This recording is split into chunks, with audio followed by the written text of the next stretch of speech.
Benimle evlilik pişman oldum oturur. Yok tost gerek yok. Yalla kahvaltı yapalım.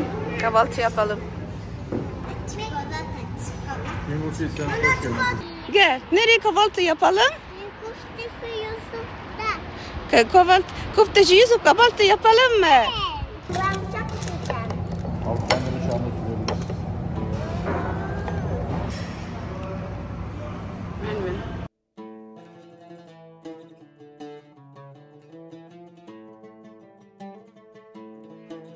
بعد كده أخدنا حوالي ساعة ونص ساعتين في الطريق لحد ما وصلنا أغادير في سبارتا ديت جنب أنطاليا وجنب أفيون كرة حصار وجنب دينيزلي.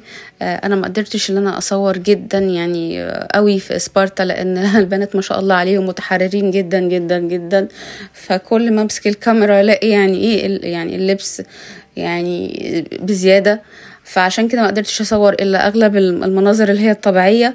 كان نفسي ان انا اصور والله معاكم كتير في سبارتا وفي المول. رحنا مول برضو هتشوفوه بعد شويه، بس انا ما قدرتش برضو اصور، وفي الشوارع برضو ما قدرتش اصور خالص. في الصيف ما حدش يصور يا جماعه، خصوصا المناطق الساحليه، لان تحسوا ان البنات يعني انا كنت واقفه وبصور لقيت البنت بتبص كده على التليفون وانا بصور ايه يعني انا زيك يا ستي هصورك ليه؟ انا مش فاهمه، يعني حاجه غريبه جدا الحساسيه المفرطه تجاه الناس اللي بتصور. لو رجاله مثلا اوكي، لكن واحده بتصور مثلا مول او الكلام ده تاخدي مني التليفون ليه او تبصي لي ليه؟ هصورك اصلا ليه؟ احنا في أغادير في سبارتا اصدقائي. احنا اول ما احنا وصلنا قالوا لنا النزول في البحيره يعني ممنوع والكلام ده، وكنا محضرين كل حاجه بس ممكن ينزلوا في مكان تاني وربنا يسهل.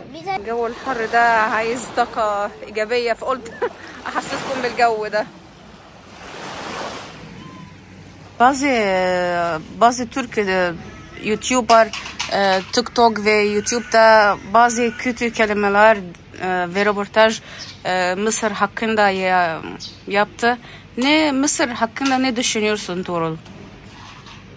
Yani onlar biraz yanlı yayınlar.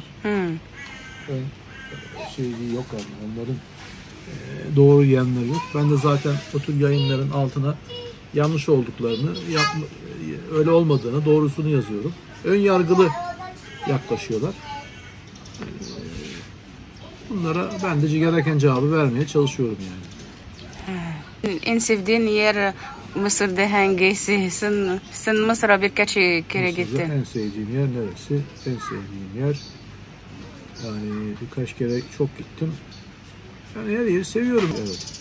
Yeme içme güzel olan yerlere gidiyorum yani. En sevdiğin yemek Mısır'da sen en çok beğendin hangi? Kızarmış kaz.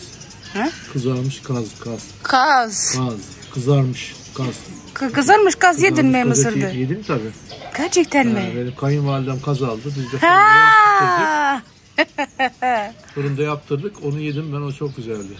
Sen biliyorsun Tuğrul, bazı kızlar Türk adamlarla evlenmek istiyorlar. Nasıl sen biliyorsun, onun ailesi korkuyor. Ne olacak, kız dışarıda yaşayacak. Nasıl bir şey olursa nasıl kurtaracak onu. Türk ya da yabancı evlenmeden önce hangi şeyler yani bizim aklımda koymak lazım ya da kesinlikle öncelikle öyle bir şey istiyorsa kız desin ki önce sen gel benim ülkeme, annemden babamdan beni istedesin. Adam gelsin. Adam gelsin. Adam gerçekten ciddiyse, iyi niyetliyse, adam gerçekten ciddi ve iyi niyetliyse zaten gelir ister onun ülkesinde. Ama kötü niyetliyse hayır sen gel der. O kesinlikle kız önce gitmesin. Öncelikle erkek. Hatta ailesiyle beraber gitsin. Adam yalnız da gelmez. Ailesiyle beraber. O zaman ciddi olduğunu anlarsınız. Biliyorsun bazı kötü yorumlar bana geldi. Senin işin Türkiye, nasıl seni evlendin? O kör müydü? Sen güzel değildi. Nasıl seni evlendi? Bazı kızlar söylüyor bu. Nasıl cevap vereceksin bu? Baba ama çoğu değil. Benim takipçilerim gerçekten beni çok seviyorlar beni. Kötü yorumlar söylüyor. Ya, güzellik geçici bir şey. Bugün gençliğinizde güzel olursunuz. İleride yaşlandığınızda o güzelliğinizden bir eser kalmaz. Ama insanın içindeki güzellik, içindeki saygı her zaman ölene kadar kalır yani. Sen evlilik pişman oldun mu Tuğrul? Gerçekten. Pişman değilim. Teşekkürler. Ben yeneceğim bunu. Ben yeneceğim.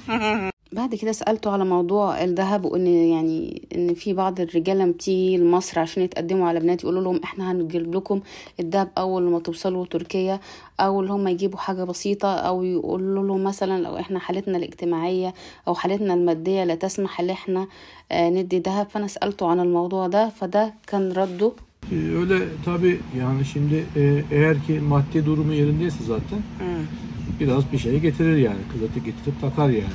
Sonra sen gel Türkiye demesi yok. Sen gel Türkiye eğer diyorsa onun maddi durumu pek iyi değildir, yerinde değildir.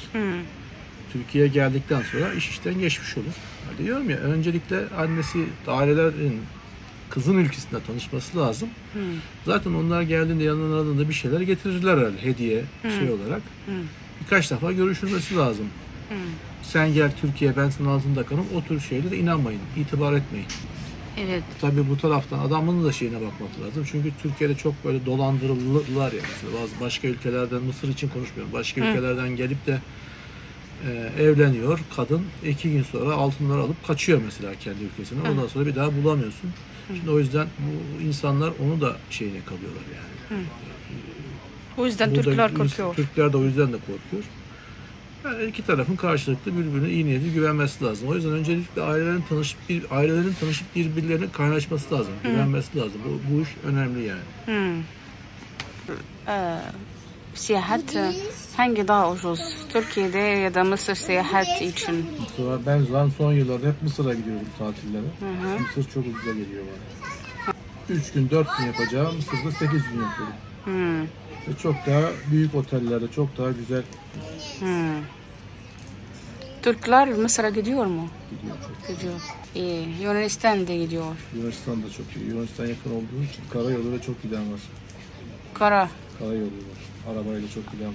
5 saat, 6 saat sıra bekliyorlar Yunanistan'a girmek için. Anladılmaz. Yunanistan Türkiye'de daha ucuz mu fiyat? Yunanistan da Türkiye'den daha ucuz oldu, evet. anladılmaz. انا بحمد ربنا كتير قوي اللي انا قدرت اللي انا يعني اعلم نفسي باللي انا خدته اللي انا اقدر اتفاهم مع طورل واللي انا افهم هو بيقول ايه والله. لان انا مش دارسه اللغه التركيه، فعشان كده والله لما الناس بتقول لي يعني اعملي دروس لغه تركيه بقول لهم لا يا جماعه مش مستوايا. مش مستوى اللي انا يؤهلني لتعليم او اعلم حد اللغه التركيه والله العظيم.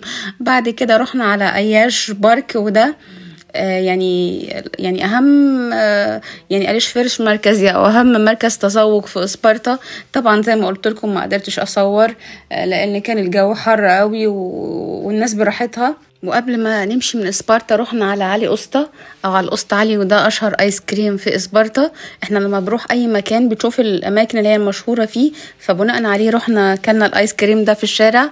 لو انتوا من الابطال اللي معايا لحد دلوقتي فانا بشكركم من قلبي على كل الحب وكل الدعم وكل التعليقات اللي بتوصلني وكل اللايكات، واشوفكم قريب باذن الله.